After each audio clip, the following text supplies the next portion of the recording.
Então vamos comigo agora para o Evangelho. Abram a Bíblia em 1 Pedro, no capítulo 3, no verso 1 até o verso 7. Quero ler com vocês hoje. Hoje eu digo para vocês que vai ser uma temática em tanto. Eu peço que o Espírito Santo me auxilie e abra nossos corações para que a gente possa aprender um pouco mais. E eu quero começar provocando vocês a lerem o primeiro verso, verso 1. Igualmente... Espera aí, só tem uns homens que estão falando. Vamos lá. Pera aí, vamos lá. Vamos ler? Alguém está cansando a garganta para não querer falar, enfim, mas é as Sagradas Escrituras, vai. Igualmente...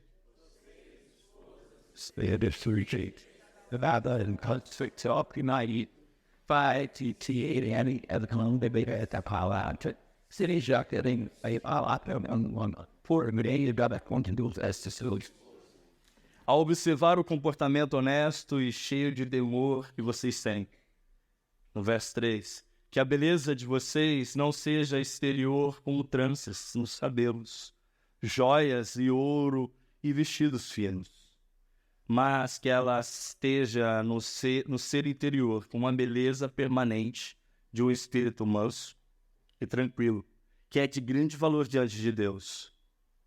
Pois foi assim também que no passado costumavam se enfeitar as santas mulheres que esperavam em Deus, estando cada qual sujeito a seu próprio marido.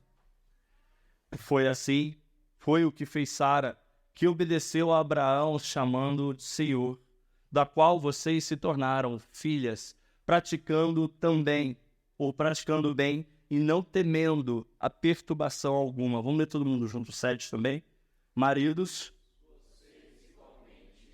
a vida é como dizer, during all high schools, porque a classe, if you read theater in the line, I met me on it.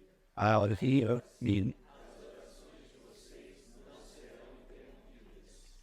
esta é a palavra de Deus. Oremos. Pai, peço auxílio ao Teu Santo Espírito para tratar de um tema que voltou ao palco, de discussões, e tem se falado tanto, mas tem se praticado pouco. Peço que o Senhor nos ajude com humildade a compreender que na atuação da palavra, o que o Senhor quer que façamos é que tratemos uns aos outros com honra, porque assim como o Teu Filho veio para servir e não ser servido, assim também nós devemos agir, viver. É assim que um mundo talvez possa ser impactado agindo de uma forma contrária àquilo que tanto eles esperam.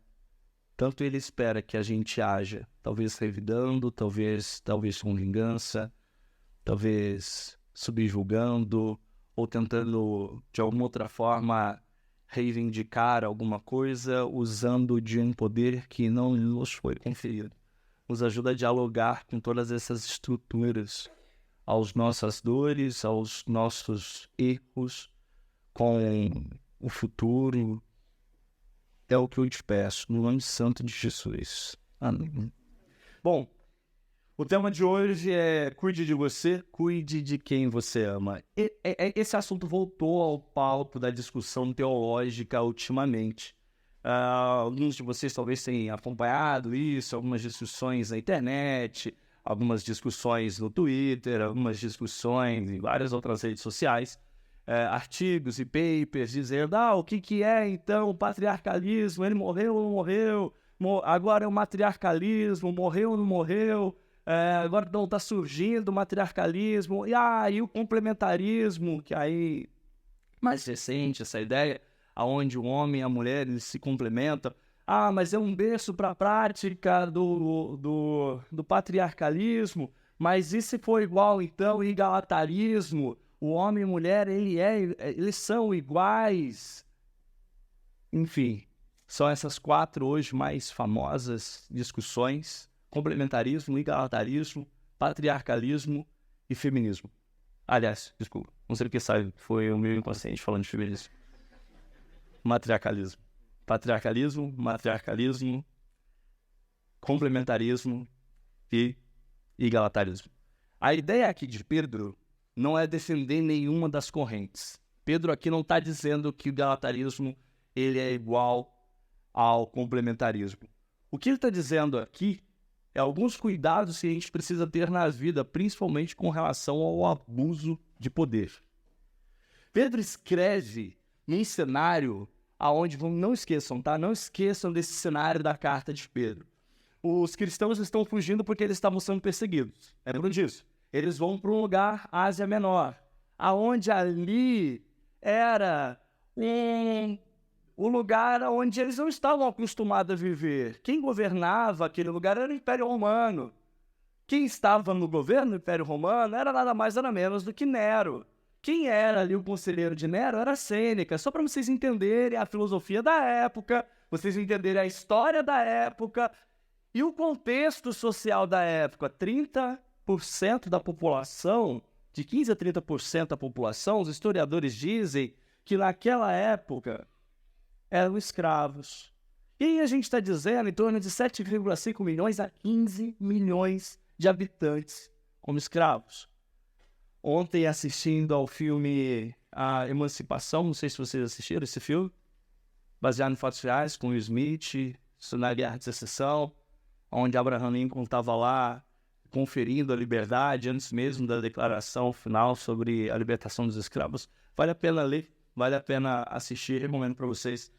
Mostra nada mais nada menos do que abusos de poderes e de como a escravidão era aterrorizante. É apenas um pequeno retrato. Naquele momento, naquela época, as mulheres também eram tratadas da mesma forma, objetificadas. Elas não tinham vozes, elas não poderiam ser ouvidas em tribunais, porque não se confiavam em mulheres. E muito mais do que isso, e se ela não poderia dar à luz, já que ela era um objeto, então ela era um objeto daquele momento sem valor algum. O problema disso é que, ao ler esses versos, com o passar do tempo, nós utilizamos esses versos, e ontem deixar claro no filme que enquanto um chicoteava o outro, havia alguém pregando lá: escravos, amem os seus senhores.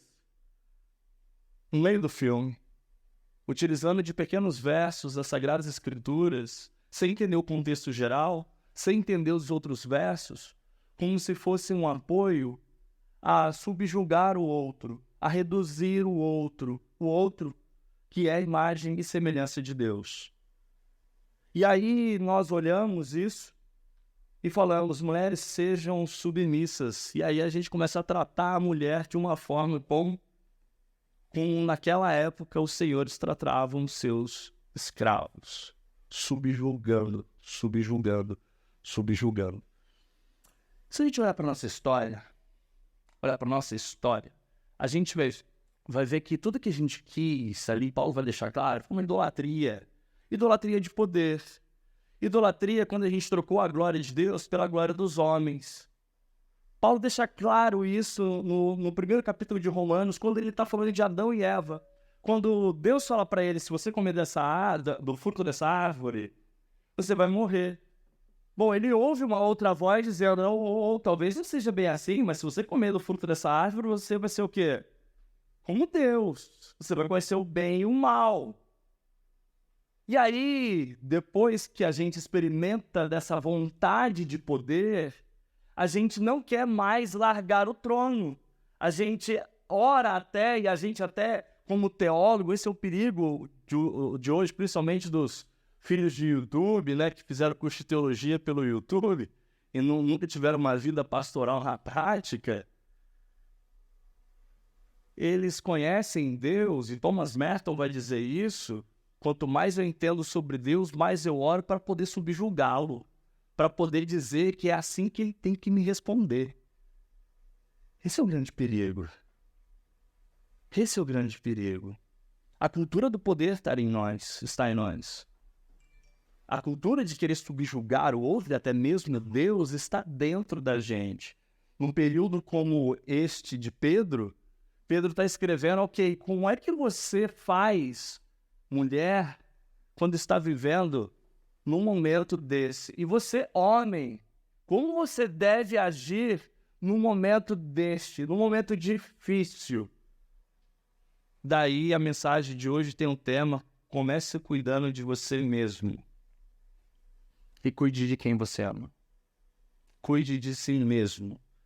Para que a gente não caia na cilada do jogo de poder, a gente precisa nada mais, nada menos tratar o que em nós? Insegurança. Quem gosta de dar carteirada? Inseguro. Talvez a gente precise olhar para dentro de nós e tratar essa insegurança nossa. Cuidando de dentro de nós para poder cuidar do outro. Cuidando do nosso eu, à luz do Evangelho, para cuidar do outro. É interessante que, quando eu estava no Rio de Janeiro, eu gostava de fazer muito um esporte que era a canoa havaiana. E a canoa havaiana, não sei se tem a imagem aqui, a gente conseguiu colocar. Na canoa havaiana,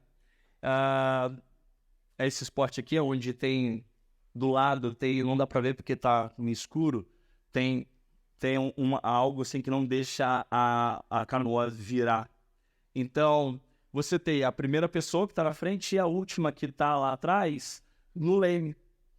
É interessante que aqui na canoa havaiana, ou no esporte como o remo, por exemplo, coletivo, não é quem rema mais forte, não é quem rema mais rápido, não é sobre quem está na frente, não é sobre quem está atrás, é sobre um time só que aprenderam a sincronia e a beleza, que eles chamam isso aqui de catch the fish, que é onde você coloca o remo na água ao mesmo tempo.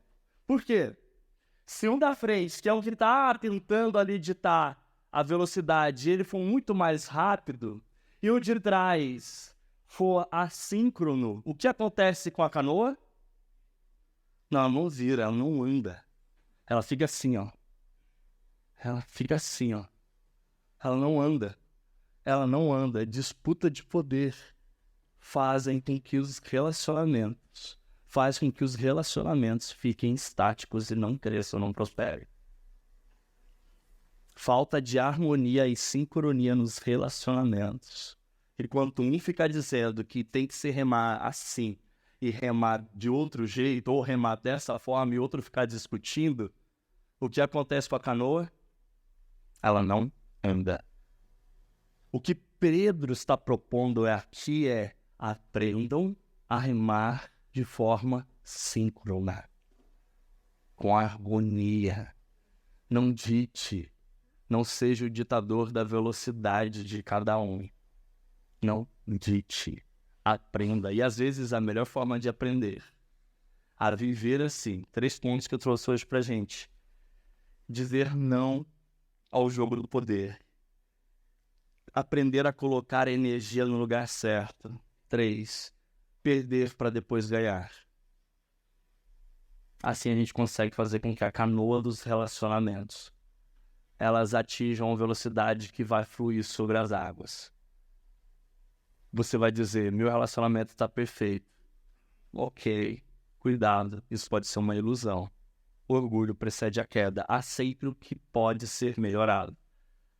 E o que eu peço para vocês durante esse tempo é que olhem para dentro de vocês e percebam: como é que eu posso remar do mesmo jeito que a minha parceira, minha futura esposa, ou com a minha esposa?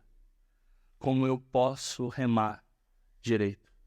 Como a gente pode remar juntos? Essa é a pergunta que você vai fazer pro seu parceiro, pro seu relacionamento. Deixa eu ver aqui, quantos são casados aqui? A maioria. Quantos estão no processo de? Ok, 2 casais? Só 2 casais? Glória a Deus por vocês pela coragem. Brincadeira. Brincadeira. Aos solteiros que aqui estão, coloque isso no coração e orem pelo relacionamento de vocês, dizendo assim: Senhor, quando me der um parceiro ou uma parceira, que a gente reme juntos, que a gente aprenda a remar juntos até o final da vida. Até o final da vida. Até o final da vida. Bom, Vamos começar com alguns parâmetros primeiro. Esse primeiro ponto, diga não ao jogo de poder. Vamos lá para Gálatas 3, do verso 26 até o verso 29. Gálatas 3, do verso 26 até o verso 29, diz o seguinte: pois todos vocês são filhos de Deus mediante a fé em Jesus Cristo. Aqui está dizendo que não há diferença entre homem e não há diferença entre mulher. Ok? Não é um tratado sobre sexismo, mas sim sobre a sua posição e a posição do outro ante Deus. E como nós devemos tratar o outro. Todos são iguais em Cristo Jesus. E ele continua. Porque todos vocês foram batizados. Que vocês que foram batizados em Cristo Jesus se revestiram de Cristo. De Cristo se revestiram, assim sendo, não pode haver, vamos ler todo mundo junto? Nem grego.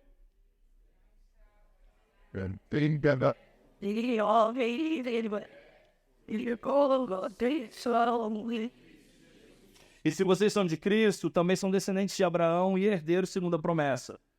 Não deveria haver diferença entre judeu e grego, só por causa da história da religião. Só porque nasci na escola bíblica dominical e o outro viveu na Roma antiga, ou viveu dentro, conhecendo lá a biblioteca de Alexandria. Não deve haver diferença. Qual a sua história religiosa? Que pergunta mais idiota. De onde você veio? Que igreja você cresceu? Não deve haver. Não deve haver diferença. Se de Cristo revestimos, somos todos iguais em Cristo Jesus. Não deve haver diferença entre escravo e liberto. O seu passado não importa se você viveu na escravidão, seja ela qual for. Não importa.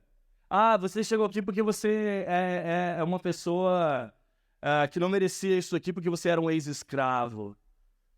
Olha como o preconceito, como a estrutura do subjugar o outro, de coisificar o outro, está dentro de nós. Nós carregamos isso, nós coisificamos Deus.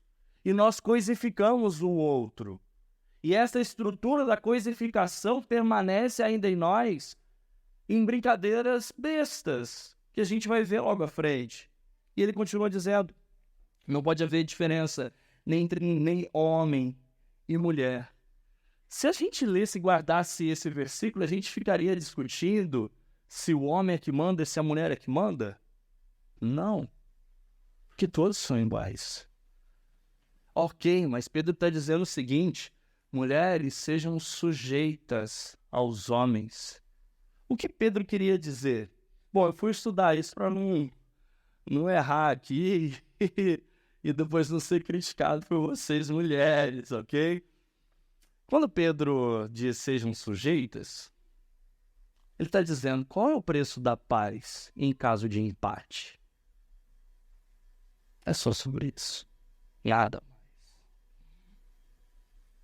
Nada mais.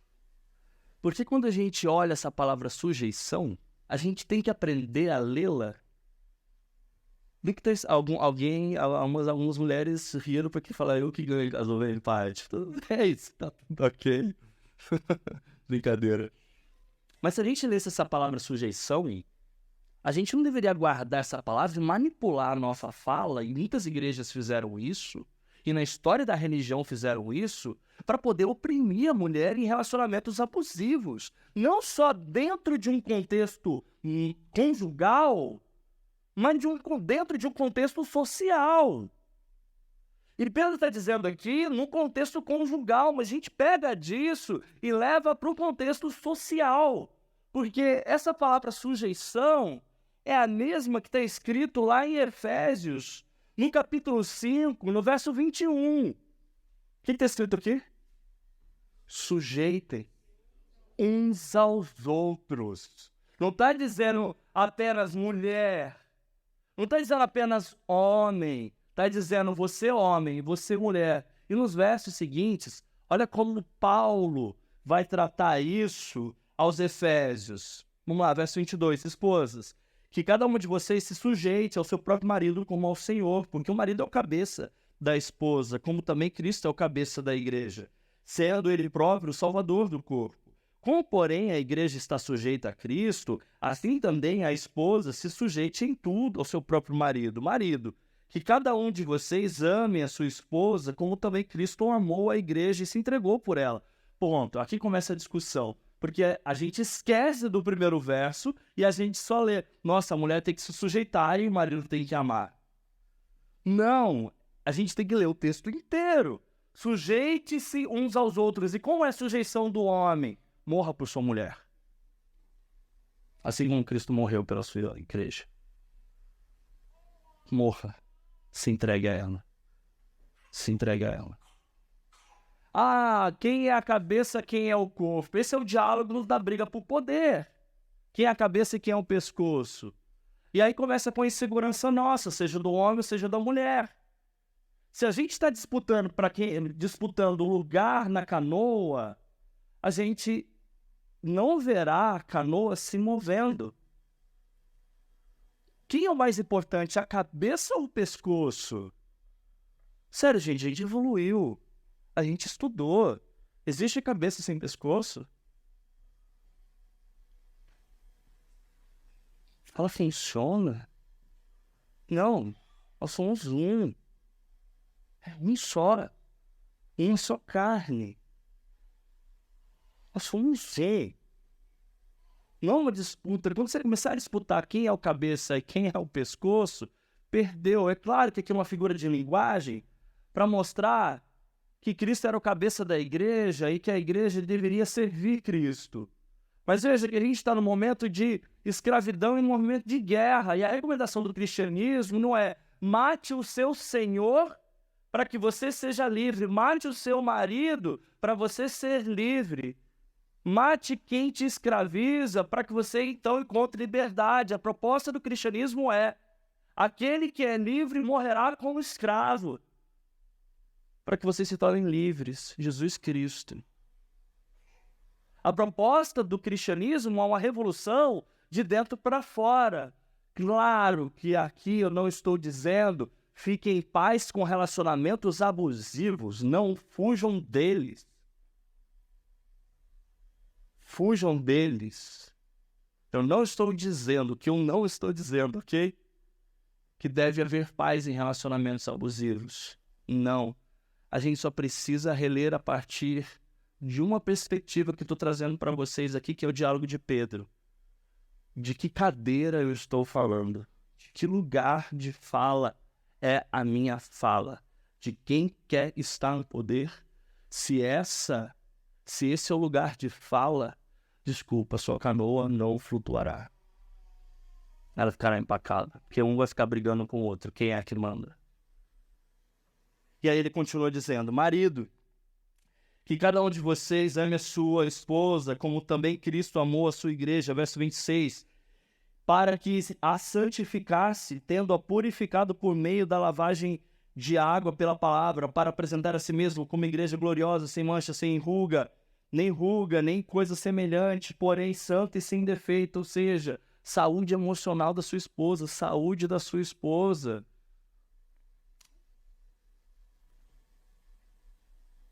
Você pode ajudar na sua entrega. Assim também o marido deve amar a sua esposa como ama o próprio corpo, como ele ama a si mesmo. Quem ama a esposa, ama a si mesmo. Claro, quem quer ter a esposa como inimiga, né? É uma coisa óbvia, né? É uma coisa óbvia. É uma coisa óbvia. Quem quer tê-la como sua inimiga? Não. Quem ama a sua esposa ama o seu próprio corpo.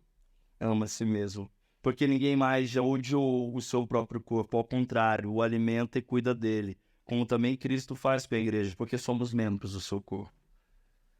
Esse verso que nós lemos de sujeição, não há nenhuma inclinação escriturística aqui que mulher deve ser subserviente.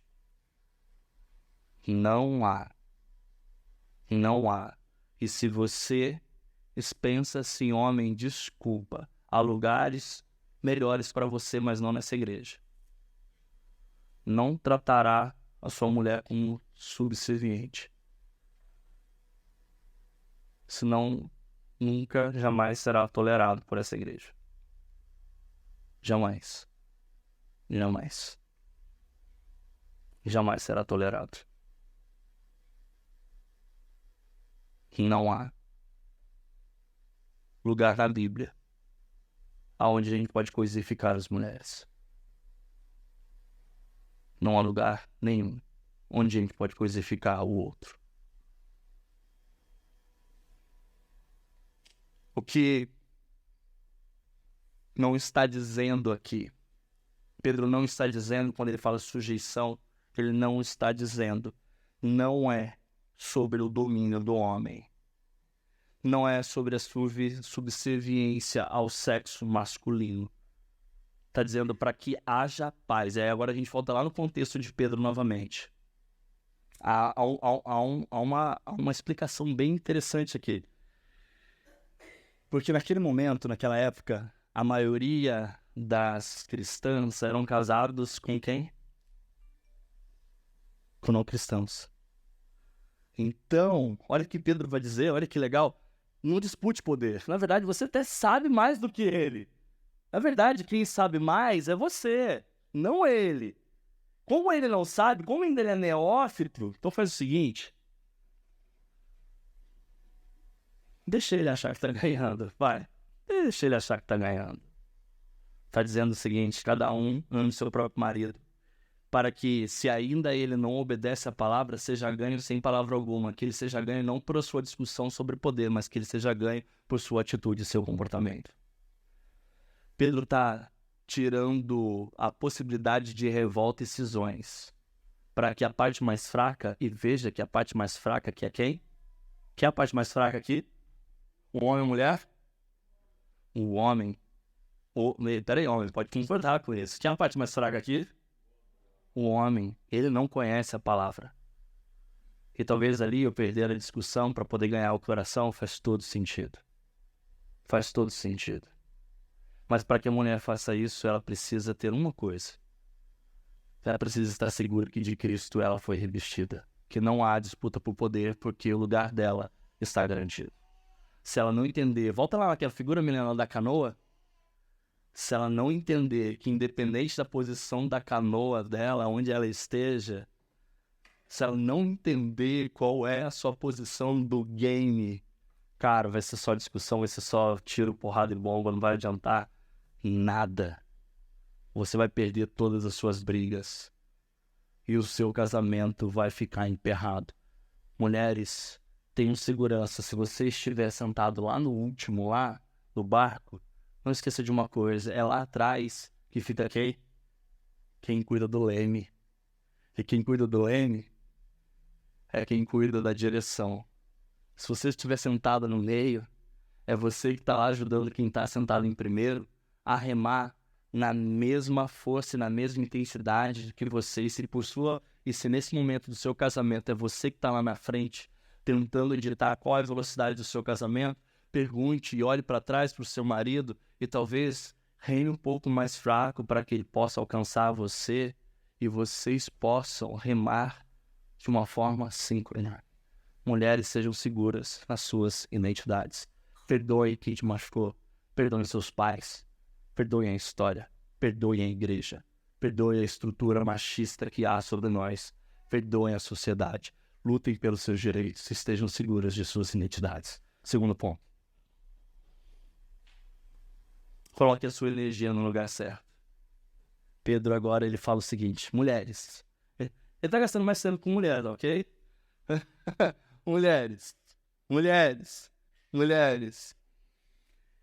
E sejam no verso 3, que a beleza de vocês não seja exterior, com tranças no cabelo, joias, ouros e vestidos. Aí os homens vão dizer, amém, porque a gente vai economizar, porque vocês vão economizar. Aí as mulheres vão dizer, quero ver se eu ficar desse jeito que você acha que é mais econômico, como se você vai querer mesmo. O que Pedro está dizendo aqui? Que não é para que a mulher não cuide de si mesmo. O que Pedro está dizendo aqui é a forma de você manter o seu relacionamento, principalmente com um homem quando ele não é cristão, ou quando ele não está na mesma velocidade que você, não é se preocupando em estar 5 vezes na academia, todo dia. Mas também ele não está dizendo que você não deve ir, ok? Ele não está dizendo que você não deve se cuidar. Uma coisa não desdiz a outra. Porque afinal a disciplina também fora mostra a disciplina dentro. Mas ele está dizendo algo muito interessante aqui. Coloque a energia no lugar certo. Não gaste a energia sua no exterior. Ele está usando uma metáfora. Gaste a energia sua e invista no seu interior. E aí ele vai dizer em quê? Ele vai dizer no espírito manso. A sua beleza tem que estar lá. Mas não só lá também, tá? Mas tem que estar lá. Ele está dizendo sobre algo que não combina uma coisa com outra. É isso que ele está dizendo. Se há um empenho na beleza exterior, que haja também um empenho aonde? Na beleza interior. E se há um empenho na beleza interior, é claro que haverá um empenho na beleza exterior, no cuidado. A gente precisa se cuidar. A gente precisa cuidar da vida. Porque nenhum homem ou nenhuma mulher vai gostar lá pro marido ou a esposa. Pô, você não foi no médico e tá aí, não vai no médico e você tá aí reclamando da vida. Ninguém quer ser um peso de papel na vida de ninguém. A gente precisa se cuidar. A gente precisa manter esse cuidado. A gente precisa. E cuidado pode ser, sim, cuidados com o nosso corpo. Sim, é um cuidado. Cuidado com a nossa mente. Sim, é um cuidado. Principalmente com a nossa mente.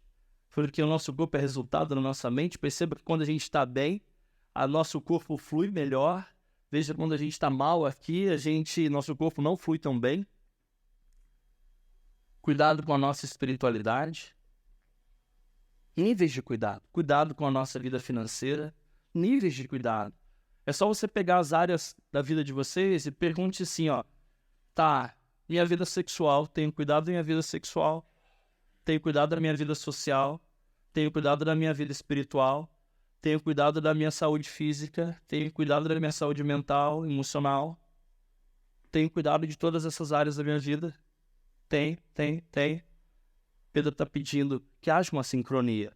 Mas ele faz um alerta que o seu esforço tem que ser muito maior aqui dentro, porque é daqui de dentro que as coisas florescerão.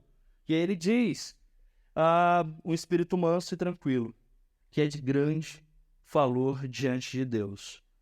Porque foi assim no passado que as mulheres se enfeitavam, aquelas que esperavam em Deus. Então veja que ela está num relacionamento meio ruim, casado com um não cristão, e a melhor forma dela se cuidar para esse homem era cuidando do seu eu interno. Quer cuidar do seu casamento? Quer cuidar do seu marido melhor? Comece cuidando de si mesmo. Cuide de si mesmo. Cuide de si mesmo. Se alimente da palavra de Deus. Embeleze a sua vida espiritual. Embeleze a sua vida emocional. Procure formas de autocuidado. Você, meu marido não quis orar comigo. Ok, tudo bem. Veja que é o caso de Pedro, né? Ele não é cristão ali. E aí? E aí? Ore. Meu marido não quis ir à igreja comigo. Vá à igreja. Meu marido não quis ajudar os pobres. Ajude os pobres. Meu marido não quis fazer isso e fazer aquilo. Faça a sua parte. E cuidado com a primeira, com o seu comportamento, que você provoca a mudança no seu parceiro.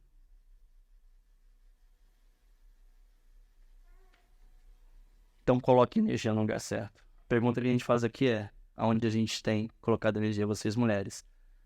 Onde vocês têm colocado energia? Terceiro e último. Perca para ganhar. Não esqueçam o primeiro ponto. Não esqueça o primeiro ponto. Primeiro ponto a gente está dizendo, diga não ao jogo do poder. Segundo ponto, a gente falou sobre coloque a sua energia no lugar certo. Terceiro e último ponto, perca para poder ganhar. Verso 7. Maridos. Igualmente vivam uma vida comum do lar, com discernimento, dando honra à esposa. Aprenda a honrar a esposa.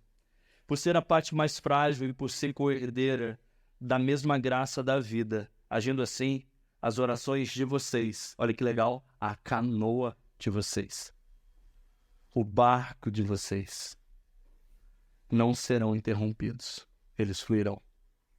Agindo assim, o barco da vida de vocês fluirá perfeitamente. O que ele não está dizendo, primeiro, que não é que a gente não deve tratar a mulher como uma parte frágil, fraca, como inferior. Mas Pedro está dizendo ali como a parte mais frágil, cuide dela e honra com a parte mais frágil. Ele utiliza ali, na verdade, no grego, ele utiliza duas palavras, com um vaso frágil, com um cristal. Se você honra e quer cuidar desse cristal, cara, não coloque no meio das coisas sujas, erradas. Tenha cuidado especial para com a sua esposa. É uma figura de linguagem, porque mulheres são muito mais fortes do que nós homens. E precisamos aprender a reconhecer isso.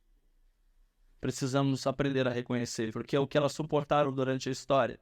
Enquanto a gente subjugava, a gente não suportaria nem um pouco. A gente não aguenta nenhuma afronta delas. Quanto mais uma história de afrontas, né? A gente não aguenta. Cuidado com ela. Tenham cuidado com ela. A trate com algo especial. A trate com algo delicado. Haja com delicadeza. Veja que naquela época a cultura era o homem trabalhava, a mulher ficava em casa cuidando dos filhos. Talvez naquela época o homem tinha mais dinheiro do que a mulher. Não use disso daí para poder inferiorizá-la. Não use do seu tipo de poder, quando Pedro está escrevendo, porque era a parte mais frágil, com algo que vai inferiorizá-la, porque você acha que você tem esse poder. Será que realmente você tem? Cuide dela, a honre. E a melhor forma de honrar alguém é aprender a servir. Então aqui Pedro volta para aquilo que Paulo está dizendo. Sejam sujeitos uns aos outros. Honre a mulher, honre a mulher, honre a mulher. Ah, mas eu honro minha mulher. Tem uma palavra nova chamada mansplaining. Um homem gosta de explicar tudo para a mulher porque ela acha que ela não sabe. Brincadeiras bestas que a gente faz, mas mostra dentro de nós como a gente acha que a gente sabe mais do que ela. A gente gosta de usar... Tem várias outras palavras que a geração Z, eu só vou perguntar para minha filha, para os millennials. Elas sabem todas as outras falas. Mas a gente gosta de subjugar através da nossa força. A gente gosta de subjugar através do achar que a gente sabe alguma coisa mais do que ela. A gente tenta proteger demais, falando, não, você não vai saber lidar com isso, não vai saber. Sério que não vai saber lidar com isso? Não é isso que Pedro está dizendo com a parte mais frágil. Cuidado com piadinhas assim, cuidado com esse jeito. Isso mostra dentro de nós que a estrutura daquele que gosta do poder ainda vive em nós. Seja sábio.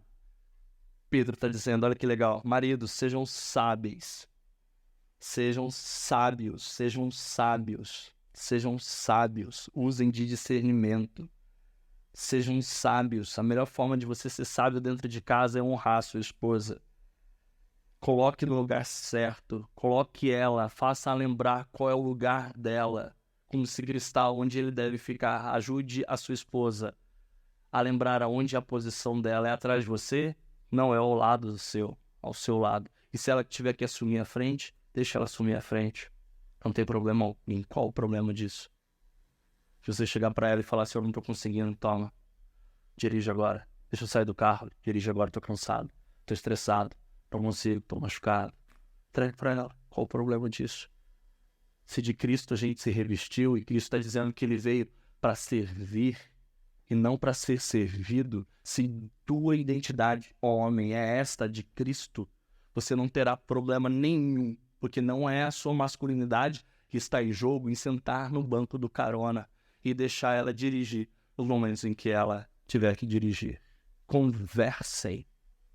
Achem o ponto de remo de forma síncrona. Por fim, a parte final de Pedro lembre-se que também ele usa essa palavra também. Ela é co-herdeira da mesma graça divina, é igual a você. Em nenhum momento daqui, Pedro está dizendo que a gente é maior do que elas. Está dizendo que a gente é tão não merecedor da graça quanto ela. Que ela recebeu a mesma quantidade do que a gente. Pergunto para vocês. Como vocês estão navegando? Como vocês querem continuar navegando? Sabe qual a beleza? Eu termino com essa outra analogia. Se cuidar de si mesmo e cuidar de quem ama, talvez é entender quem é você nesse jogo todo do relacionamento. Imagine um relógio. Certo? Um relógio analógico. Ele é composto por várias engrenagens, não é? Sim ou não? Composto por várias engrenagens. Para que o ponteiro bata certinho, pode vir, Fábio, pode vir, a banda. Para que o ponteiro bata certinho, para que não esteja nada adiantado e também não esteja atrasado. Como as engrenagens, elas devem rodar de forma síncrona, certo? Tem que ter harmonia, correto? Se uma engrenagem estiver estragada, o que vai acontecer? Vai parar. Não vai funcionar. Assim acontece nos relacionamentos. Sabe a coisa mais bela dessa analogia do relógio? É que ele não é composto por engrenagens iguais. São engrenagens diferentes. E tem engrenagens maiores e engrenagens menores. E aí é o mais legal de tudo. Embora ele esteja falando da canoa que a gente precisa remar numa mesma velocidade, mas a gente pode encontrar uma mesma velocidade sendo ainda diferente, sabe como? Uma engrenagem maior, para que ela rode perfeitamente com a engrenagem menor, ela tem que rodar mais lenta. A engrenagem menor, para que ela rode perfeitamente com a engrenagem maior, ela tem que ser mais rápida. Ela dá muito mais giro em torno de si mesmo do que a engrenagem mais lenta. Ali é uma harmonia perfeita, dirigindo assim e o outro mais lento. Mas ainda assim, há uma harmonia perfeita. Isso só é possível se vocês entenderem que se de Cristo vocês se revestiram, vocês estão seguros com as suas identidades. Independente de quem vocês sejam, engrenagens maiores ou engrenagens menores. Sejam filhos de Deus. Oremos.